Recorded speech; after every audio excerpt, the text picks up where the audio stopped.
Hello everyone, welcome to my mini blog. তো দিনটা ছিল ভাইফোঁটার দিন, 23শে অক্টোবর।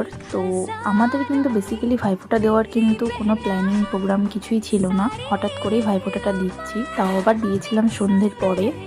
যেহেতু মাসির ছেলে এসেছিলো সন্ধ্যের পর পর করে, তো তাই জন্য আমরা কিন্তু সন্ধ্যের পরেই ওকে ভাইফোঁটা দিয়েছি। তো সবাই বললো, মাসিরা বললো যে ও বিশাল একা আছে, তো ওকে ভাইফোঁটা দিই। তো তাই জন্য আমি আর আমার মাসির মেয়ে মিলে ওকে ফোঁটা দিয়েছিলাম। আর কোনো প্ল্যানিং প্রোগ্রাম ছিল না বলে ওকে কিছু কিন্তু দেওয়াও হয়নি, হঠাৎ করেই সব কিছু হয়েছিল। আর আমি অনেক বছর পর কিন্তু ভাইফোঁটা দিলাম, যেহেতু আমার কিন্তু অনেক ভাই আছে, মানে মাসির ছেলে, জেঠুর ছেলে, কিন্তু কখনো দেওয়া হয় কখনো দেওয়া হয় না বলে এখন কাউকেই আর দিই না, পুরোটাই বন্ধ করে দিয়েছি। তো অনেক বছর পর আবার মাসির ছেলেকে ফোঁটা দিলাম, তো ভালোই লাগলো।